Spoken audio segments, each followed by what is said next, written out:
Shupi. Chi. Nino wako wonga ya doni. Kudona chirudziko, taura zvinonzwika kani God. Chiko. Shupi, wonga ya doni. Oh, batini tasiro mambo zangu.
Go. Yeah, come in. Hey, Bullets. I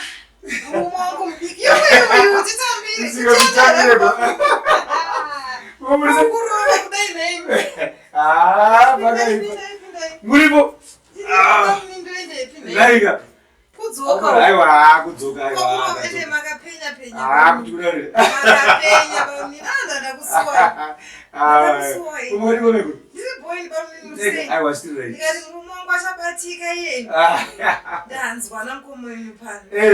I was almost 2 minutes ago. You were ready. My rounds. Oh, all right. I don't be Lisa. Lisa, utaenda my lessons. What are my lessons? Okay. Ana sana fana. I was a couple of days. Wake bauya. Ana sabatike. I nice. Triko. Kuchando kuma one. Ma one. Aiwa. Smoka penya bamni. Sure. Funga maka yitu. Akadeko. Funga maka yitu rama. Aiwa, ndio majemo atechiko jikawe. Kamurungu. Kamurungu kekuchanja. Ndokuziye bamni wangu muri getsi kai. Aiwa, zvatete. Aiwa, zvatete. Taura imba yekuti titose tinobva tango vakaimba. Saka mutotanga kutotsvagira kumba. Yes, aiwa. Kumona kukudzeni. Ndisoti munoita zvekumba. Amuna kuzoona ngoma. Zvandiri kuziva ini. Aizve. Ndakataura ngoma zvandikati chi? Ndiri kuwe. Alright. Ndaziya zveshwanda so remember sure.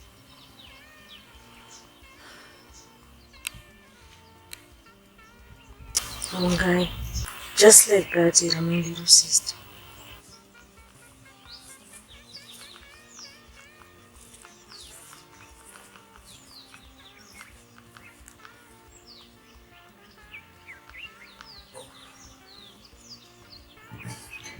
Shupikai. Ndozvione kuti misodzi chaiva haingabvise marwadzo misodzi yenyara dzimwe.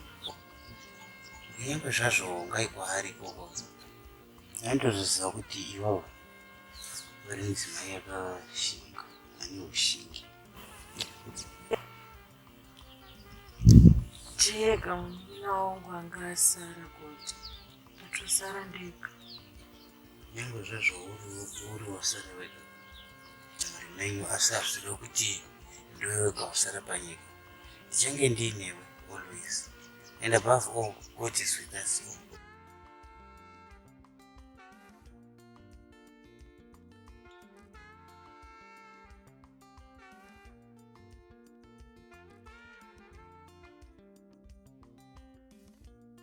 So, I mean, and we'll go again and later on. I want to be serious.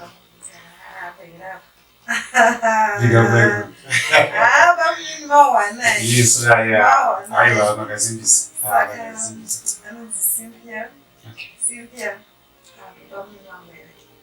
I'm the T1. Nice to meet you, sis. And I'm T1. Hey, can I just tell what I Oh, okay. Nice to meet you. It's a pleasure. Yeah. So,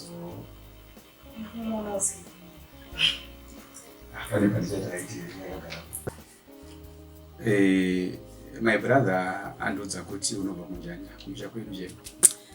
Ndokwandobva kuraindira kwamuponda. Kwandakatokurira actually. Asi manje imimi kandimanzwa nekutenderera nyika. Zvipiko. Uri kuona chii? Kunze uku akufadze zvekudaro. Kana uri munyika mako semuno ndopo unotonzwa peace. Amini kana muchidaro. Asi munhu wese atori mubishi kuda kutoenda kunze uku. Ingori kuchando. Unoziva chii? Yes. Kana usina chekugarira muno munyika unogona kuda kuenda kunze, kuda kuenda kuchando. But kana uine njuzu yakaita sewe kudai unoenda kuchando unoita.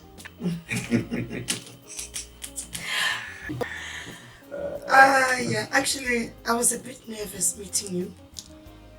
I think you told out to remove chai. Me too. Una panda kuona tekutanga. Nampoti munhu boy, but I wonder to zinyazo not into take language chai.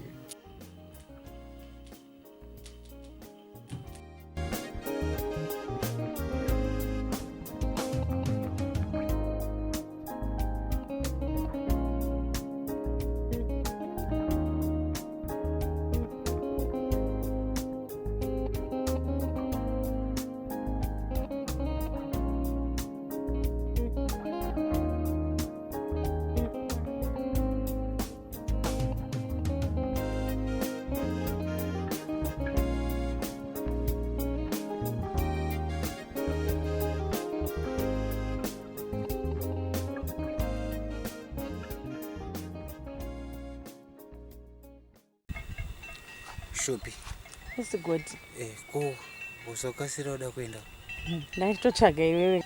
Ndoda kumhanya kwamoyo kwandiri kuziva kapisi Shupikai kanakaita muswe. Mari yacho ndinanda kuda kumukoletera. Okay. Yeah. Kwazombonipoka imwe. Good. Kwana shamwari. Ipapa vanditi ndiwe nhasi without fee. Unokoziva vanhu rwandani mari dzavo. Saka rikanditese ndimhanya pachana ndotokumbira kwauri kuti umbonditarisirawo kamombe dzangu idzi. Mamani kukumbirawo shamwari yangu. Ndatomufudzi wemombe dzako kai.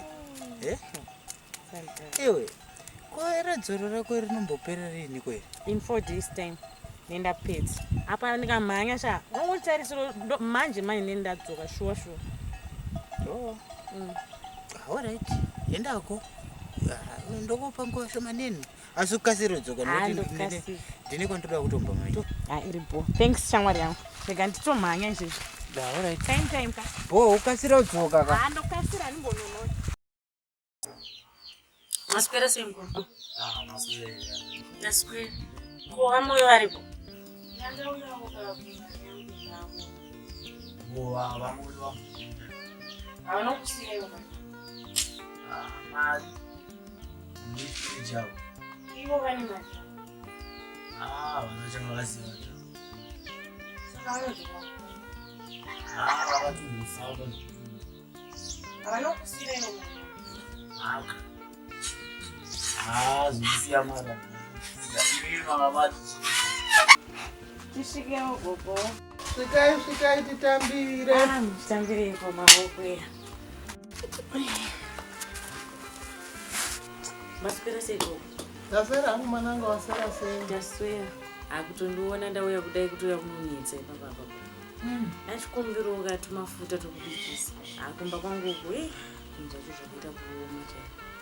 Nozvandasarawo netudukuduku tushomanana chaito ndongokudonhedzera ungonobika mazuva 2. Aiwa mune maita basa gogo. Raiti musukuru.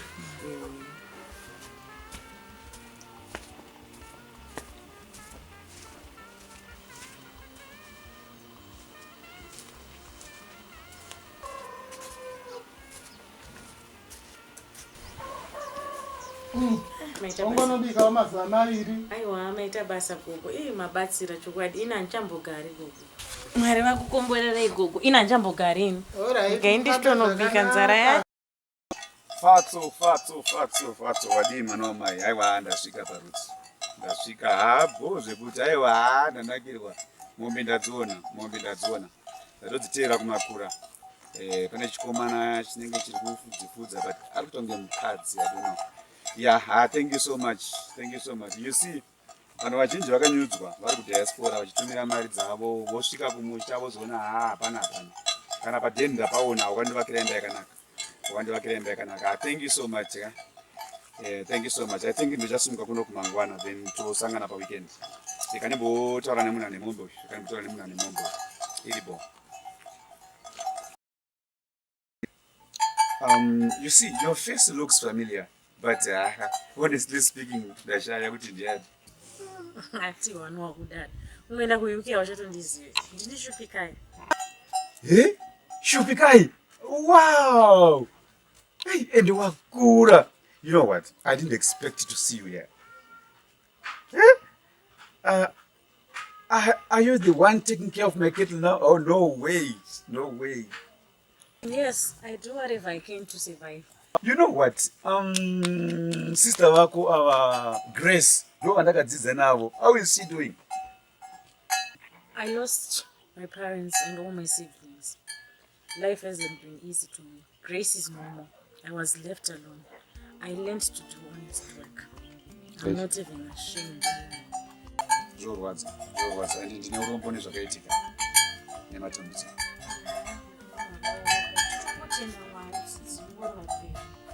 Anyway, enough of my sob story. Wakarore. Manje nenda kudorora saka utogadzirira muchato. Serious? Yes. Yeah, Ndokuperekedza muchato. Aiwa, hatikotamba masi. But you see, Shupi, from today, you are not alone, okay? From today, you must know that you are not alone. We are a family. Ukagona kuchengetedza upfumi hwangu zvakanaka sezvawakuita izvi. I will also take a very good care of you, all right? Thank you so much, T1. That means a lot. Just continue doing your good work. That means a lot. Okay, so I was talking about this animals.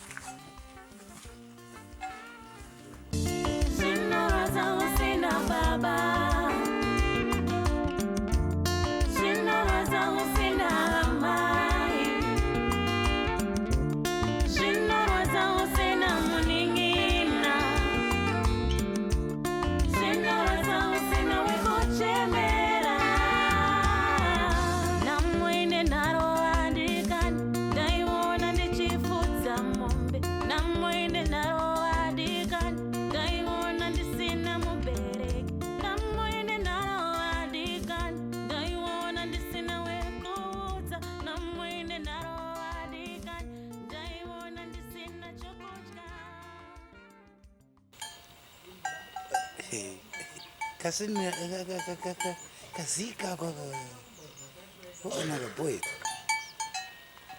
Okay, something must be happening. Yes, something unexpected. What is it? Do it. Nezuro maneri pandaivharira munguva Tawanda akauya pano. Tawanda? All the way from UK. After how long? It's 10 years idzodzo. Yeah, some 10 years old. Atakanyatsotaura zvekudaro aripo munhu aripo apa kana kumbondiziva gaya shamwari aitoita zvinhu zvekutotarisa zvekufananidzira zvinhu zvazvinoita nyowo futi wachinja. Hanzei manje? Ndakamuudza nezvekurasikirwa kwangu navabereki nemushandiro wandiri kuita ndisingabhadharwi. Like unonyatsoona kuti munhu wandiri kutaura naye ari kunyatsoteerera. Like he really listened. Okay. Ndodzeuka hanzei manje? Iye hake akafarira kuti zvinhu zvake zviri safe. Chinhu chaasina kuzongofarira kamuraramiro kandiri kuita anotombozvifarira kana akakomplaina akachena. Yeah, pamwe pacho hope inongo comes when least expecting. Yes, come in.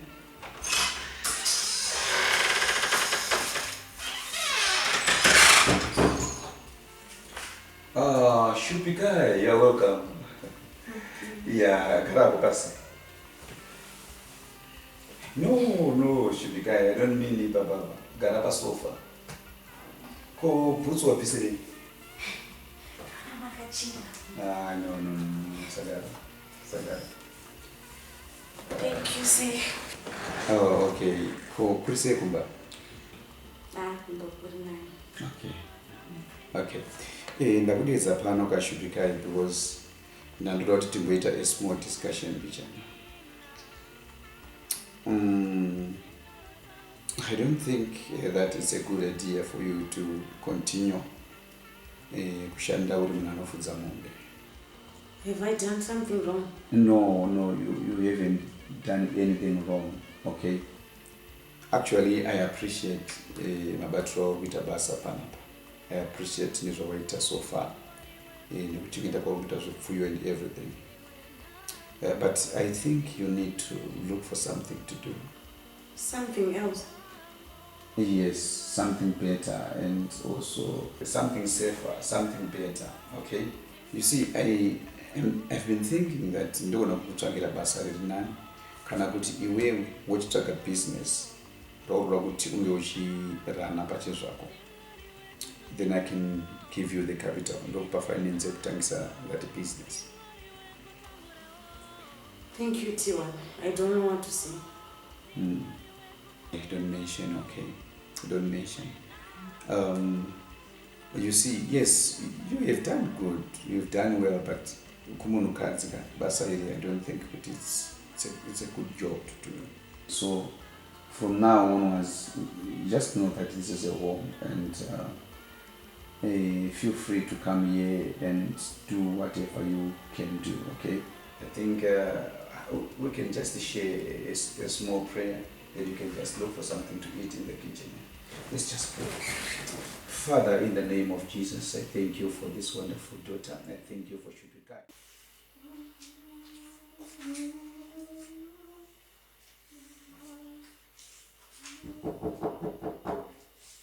Indai.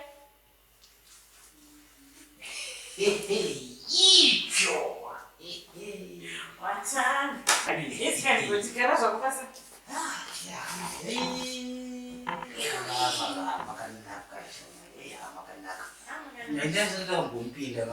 This is my first step. So, tell me. Wakumanyana Tiwana did? So talk about this kundoyo kukoye zvaku clean up palace. Kumanya kwekuita seko.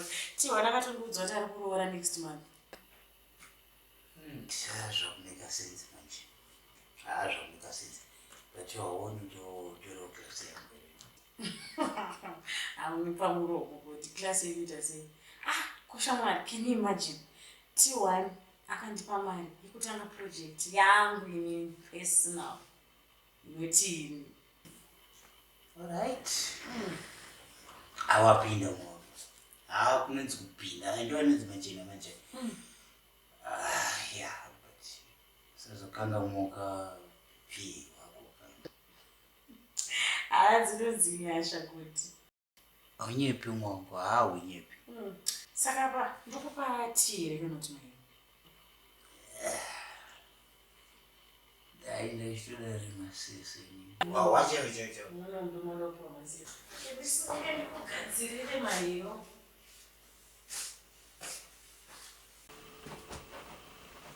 I'm so happy with your panosha. Uncle say kumusha. Yeah, wangu kumshanda kafa babo. But ndakangoti vhurike ikapfungwa mbichana ndikunyepelwa narukuita zvino kumusha. Wow, that's nice. At least while we are there until so far, we can now start planning on the future. You are right. More especially Muchato. Wow! I like the sound of that. Yes. And then we can involve both families, and then we can set a date. Yeah. Wow. Daddy! Daughter! are you? I'm good. How are you? Oh, just have a seat. Mangatu barachukule ni? Yeah. Welcome, darling. Hi. Can you greet her properly? Hi. Hi. Is there a problem between you two guys? And Yeah. I'm excited to see you. I really am. But I just don't want to talk to her. why? What is the problem? You know what?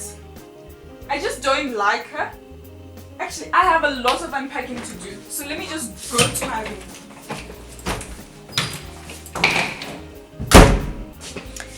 Sweetheart, don't mind her. You know, kids always come around. But you know what? Sometimes kids see what adults don't see.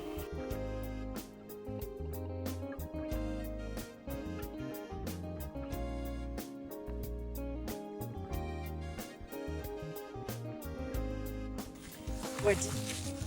Can you believe kuti ndakakoka kumuchato kwatawanda? Kwete kungokokwa chete. But it's a VVIP guest. Iwewe VIP iwe. Tazvamushe VIP iwe. Tadzari negodi. Ipapa paka handisitombogona mwoyo wangu wakaita kuzara nemufaro. Ndakagara kumaite kusana nemasipunu. Izvi nditonika gogo kamukandina mutombo. Iwoga. Iwo kupana zatiyatombokuti Shupikai. Aiwa usi. Iwe ndo wakuenza zvikomborero. Awatanga koti so.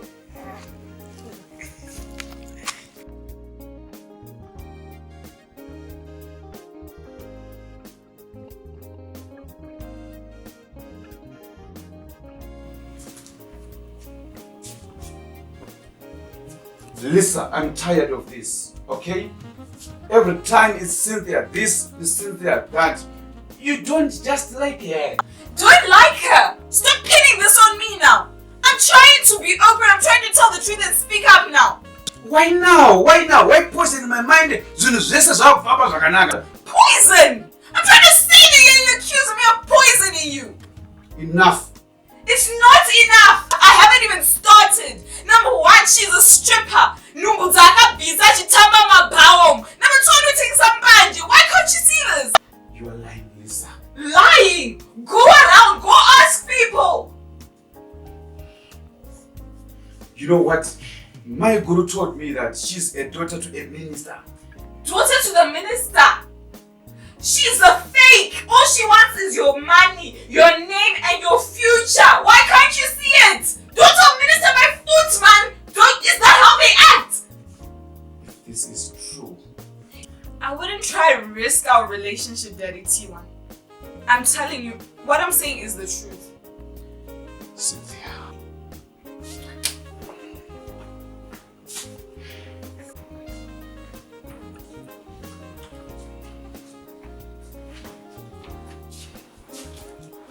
What's going on? I have a problem.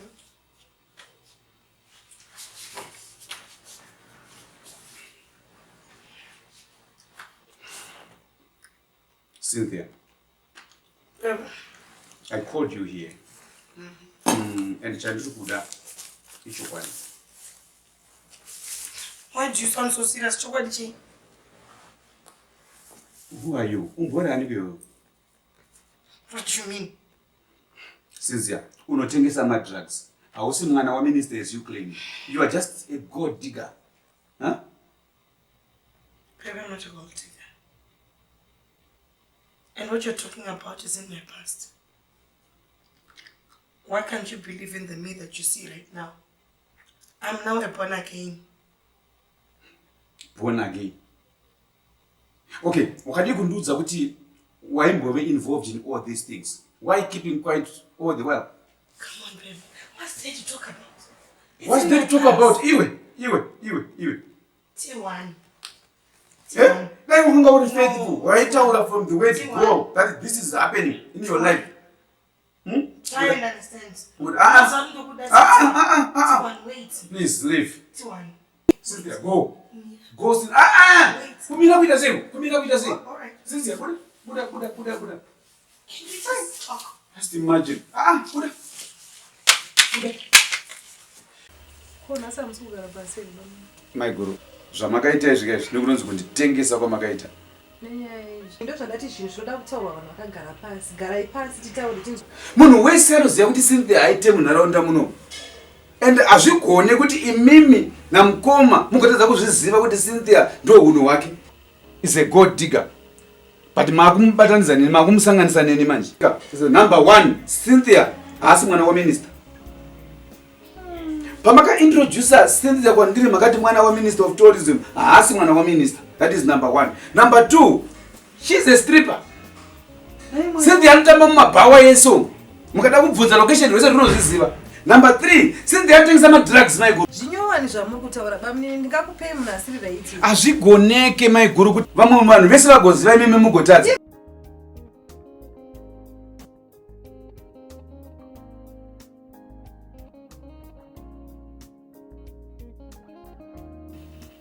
What's wrong, my love? You don't look happy. Are you okay? Not I know you're a sweet talker. But you should not away your character. You told him everything, right? No, I did not. How can I? Zvakatondishamisa kuti ndakazonzwa kundibvunza ngachiyoti kuti kubva kupi. Asi china yasikana. I did not say anything. You just need to trust. Trust? Zvamangonyoka. Andichamutokuzia nezvimwe. Kutotsamira mahara. Kuti kune manyanga ari kuti student. Yezvo. Zvakatondishamisa ini. I told him. Zvamundishura neyo.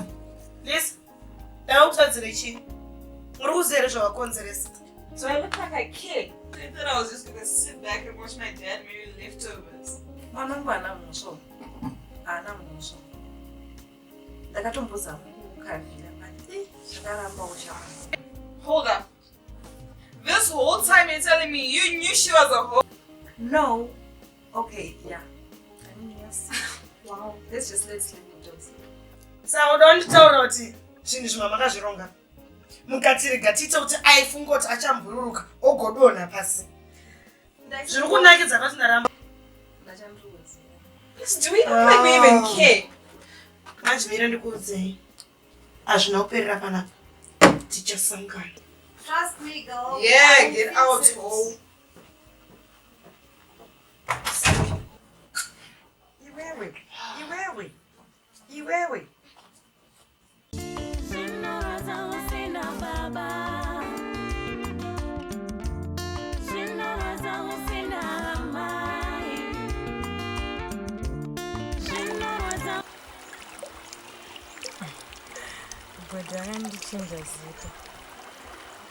What do you mean? Hanzi kubva pandakasangana neni life yangu yakabva yachinja saka ndakunzi zvikomborero. Oh, okay. But we're not good. Munyanya pakudii chaizvo. Kana chitaura goti ndo watinoti madei wani wedu bayangu. He's a good friend of mine. Godi. Okay. Zvipo.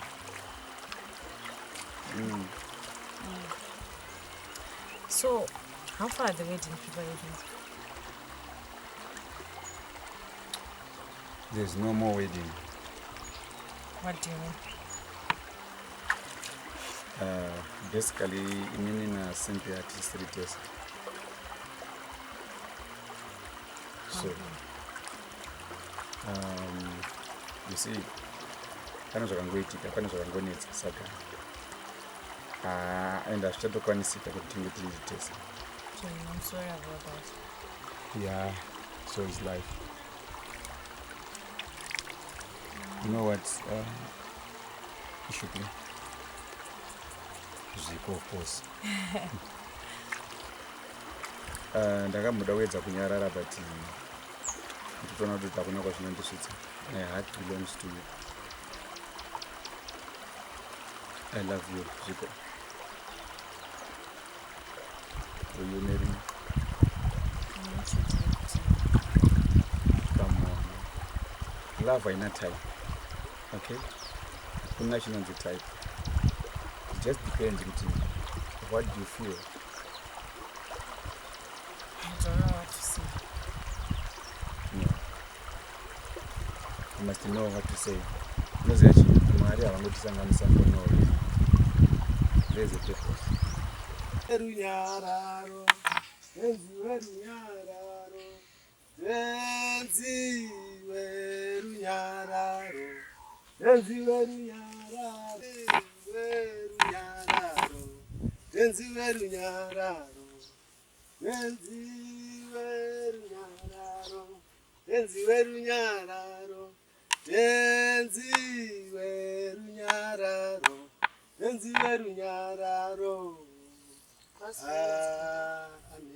Makadii madzimai? Tiri makadii. Mukumbira kuti mufugame nechepapo. Makatarisa kumapazuva.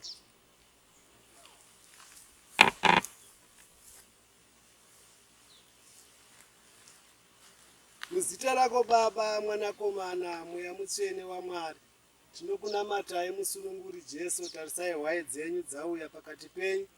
Dzine kuchema nekuhungudza kwadzinako pakati pemwoyo yavo. Tinokumbira zvido zvavo zvibarwe kumazuva avo panyika tichirarama. Ndinokutendai amai netsoka dzenyu kuuya kwamaita mukati memusha uno.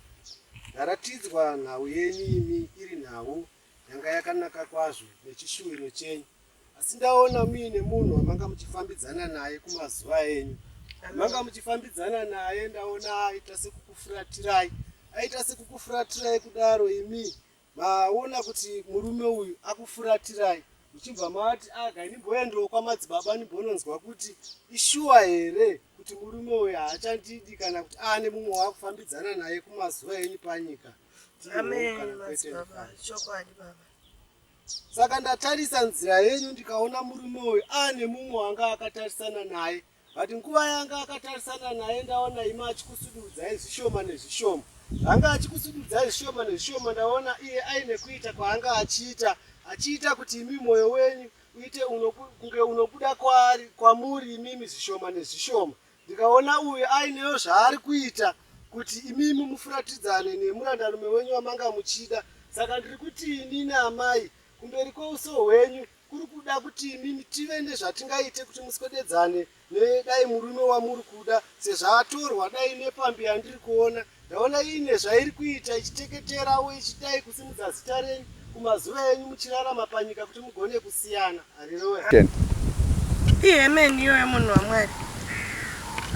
Ende zvakaoma. Saka chokwadi vanhu vari kutaura vari kuvainge vachirevesa ndishupikai chete, hakuna mumwe munhu.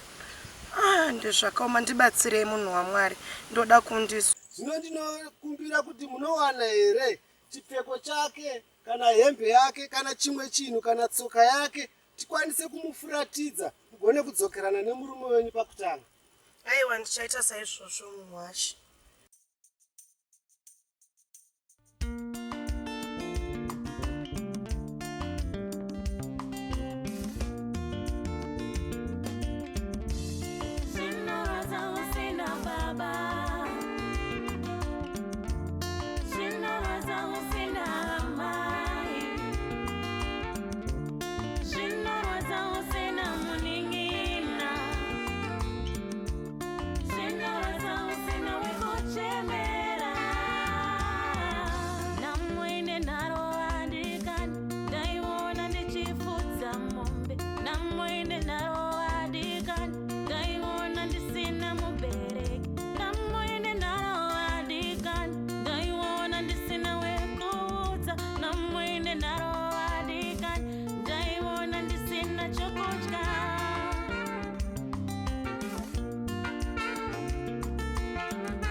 Good.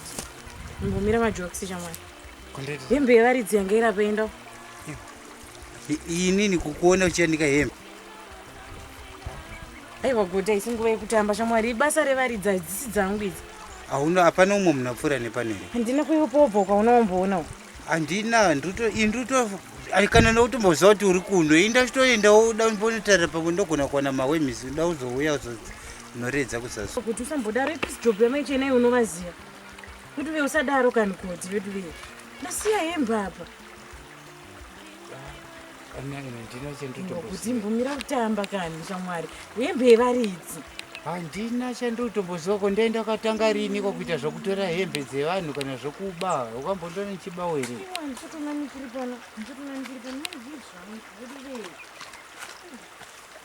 She's beautiful. Not in a loud way, but in a real way. Ndianonzi Shupi uyu. Pretend. Look at the way she laughs. You can tell she's genuine. I like her already. Don't you think she's too simple? No, she's pure. And she makes you look happy. That's what matters, doesn't it? Plus, anyone who can smile like this, even with little, has a strong heart. That's why I love her. Whatever others say, don't let her go. Girls like Shupi, they are rare to find. Listen to me. Afanyawo kuita kunge mukoma ini. Anditika. Inini ndotochema kwamuri kuti mundibatsire paissues. Unai munhu wese wefamily ari kundirambidza kuti ndidanane naShupikai. Vari kundirambidza kuti vaShupikai. She doesn't have a say in family. She doesn't have a say in masina kana background. Yekumba kuti nani kana chimuda kuti. Asi klasi yemusikana. Klasi ikuita siko nene. Zverudo zvine klasi. Vamwe ngatoenda kumusha nezvamuri. Variko vanhu vamasikana vari bidzi. Tinogona kutsvagirikana munhu. Kwete musikana wekumusha pamwe. Vanhu vanonowa ndori munovadari. Zvokororana zvine klasi. Love vamwe. Love inodyiwa here. Tinomuintroduce sei even kana kuvanhu. Siye vanhu vanouya panapa vese tinoti njani wenyu makamuona kupi. Ngatimbotarisiwo kana kumashure kumaiko. Imimi pamakauya mumusha muno. Maibva kubegera. Bamnini, that was a long time ago. Tingataura chinhu chekudhara. Hapana difference, zvangofanana. That was then, Bamnini. Things change. Chitiwo zvinhu zvakuenderana nelevel, Bamnini. Zvipi? Tsvage musikana zvibude izvi. Yes. Kana kuti ndokutsvagira yangu. Upiko naye wakuchanditsvagira. Tsvage munhu wekilasi yenyu, Bamnini. Uyo anyanya kuita musikana wekumusha. Pakaipa. No, maiguru. Musere mchimbofunga zvakanaka-naka. Ndakambosvika zvangu kumashops. Hapana chekufunga apa, Bamnini. Musikana muri kuti vane zvakaite. Musikana uri kutanga kuzidzisa kuti wani.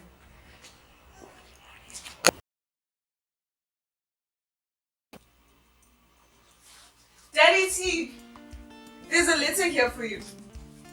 A letter? Yeah, I don't know. It doesn't have a date.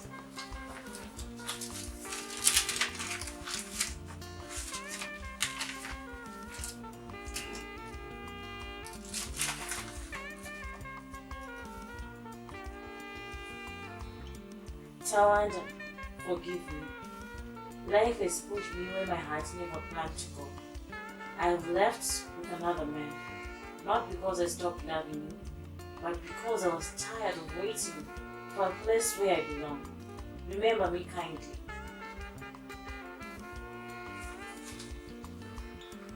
Can I see?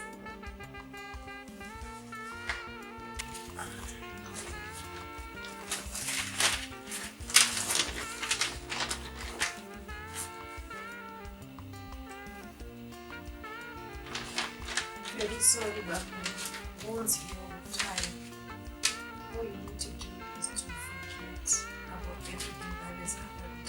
You need to forget about the whole thing. You'll definitely find a better replacement. Yeah. And God does things that humans don't understand. Maybe there's a reason why he did this.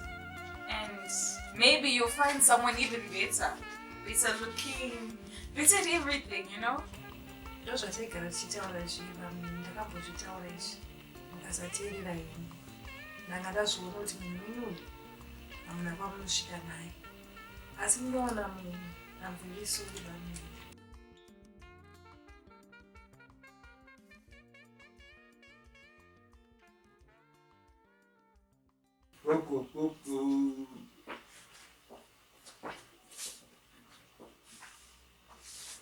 Gules. Bamini, bamini. Gules. Wow. Wow. Hey.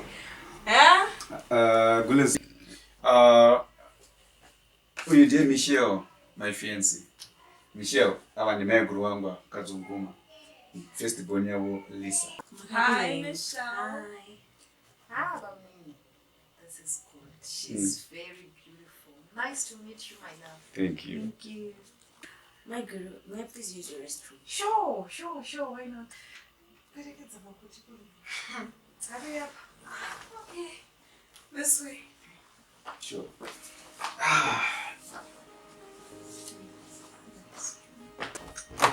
Please.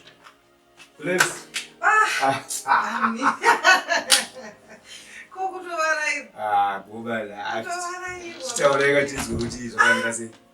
Aiwa Bamini apa marima. Yes. Ndokunonzi she's very beautiful. Number one. Kwete vaya mamusha mamatitorera munhu ainwa mutove zvekuti ndaishiya kuti ndotangira patoko Bamini. Asi Bamini zvimwe zvamunongochiitira Bamini. Gulezika. Ah, mi mama uira paya. Ole. Aiwa, takazongota nenyasha dzamwari. Aiwa, excellent. Aiwa ndafara. Aiwa ndifadzi. Thank you, Gules. Thank you. Kana zvaacceptwa nemi manje kawa. Aiwa, I give my Kuti ngeti blessing. sei. Aiwa, I give my blessing. Tekera plus bacho yanokosukufara. And I hope that this is your last birth story. Obvious. Aiwa, anofara. Definitely. Panosvika. Aiwa. Aiwa, definitely. Aiwa, boom, my guru kana madam. Apa mapedza masipotsi ende ndafara. Thank you, my guru. Ngaanake mwana wangu ngaasvike. Usadaro. Wakamwana ubiuka. Mateo. Aiwa, nyatsa zvechirungu ndewechirungu uyu. Uyu ndewechirungu kwasiyana mamusha enyama yenyama pano aya. Ana Shupikai. Ana mamusha hazviekana. Aya, Ai pakaipa. mama uyu. Wow. Gules. Uri kumuona here Shupikai. Musashamisike zvenyu. Izvozvo zvamuri kuona izvi. Shupikai uya wamakataura gore riya mukati anonhuva ndove ndiwe kuchidhaka. Ndiye wamuri kuona nhasi auya ari Michelle uyu. Alright? Pane chidzidzo chihombe maiguru chamunofanira kunge muchidzidza muupenyu. Kuti kana uchinge wada munhu unogona kumuchinja kubva pasituation yaari kuenda pasituation iri better. Muupenyu hatifanira kujajana, hatifanira kujaja vamwe. Imimi maiguru tikataura chokwadi, pamakarorwa nemukoma wangu, makabva nekupi? Makabva ku a very humble background. But nhasi mairamba kuti Shupikai uyu agosvika pakurorwa neni. But zvinoitika maiguru muupenyu. Asi chidzidzo chekuti munhu nemunhu ngaadzidze pazuva ranhasi kuti aiwa munhu haasekwi as long as munhu ari mupenyu munhu haasekwi. Ndiye iyoyo wandicharoora uyu ndiwo mainini venyava maiguru.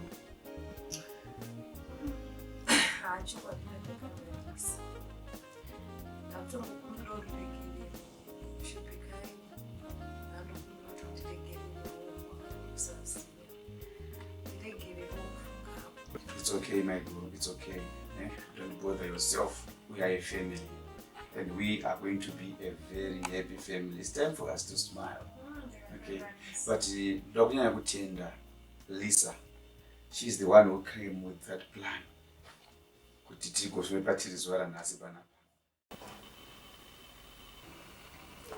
You're thinking of her, aren't you? They will never accept her. Well, what if we make them think she's out of the picture? Gone. Gone? Yeah. Make them think she's married, living happily elsewhere, and that she's moved on with her life.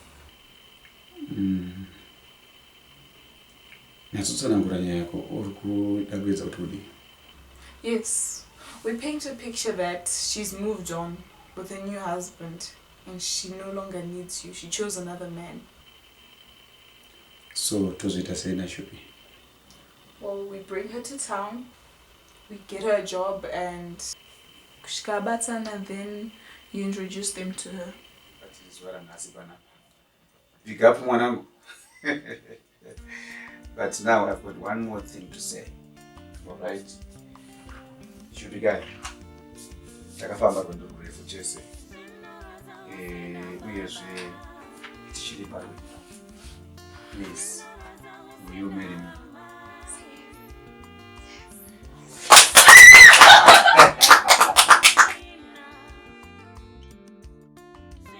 Rolling. Action. Shupi. Chief. Nino wako ngaya doni. Kudona chirizi. Oh. Batini tasiro mambo gangu. Chito manya ndosarira kakutarisira.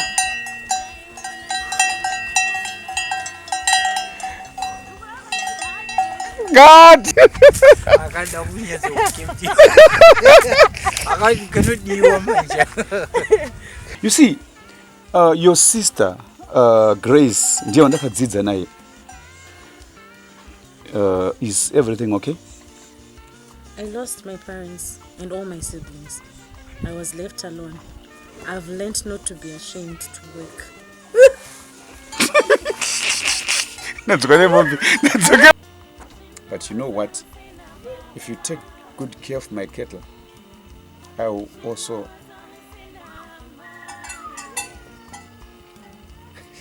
Okay.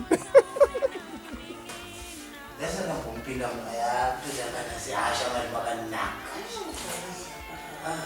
Aso na no manyana bodi.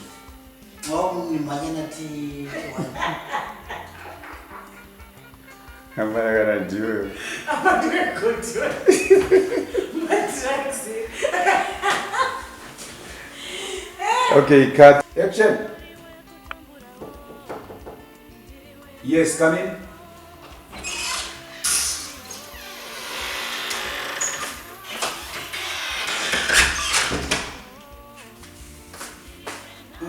Shupikai, you're welcome.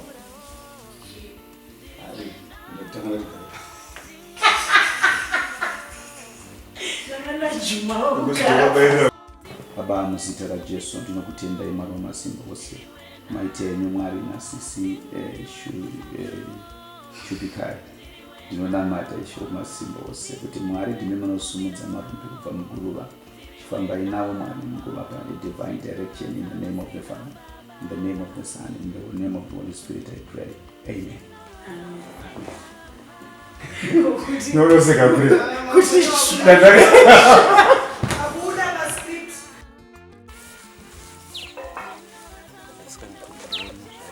Lezi zitana nzikota. Ndikota.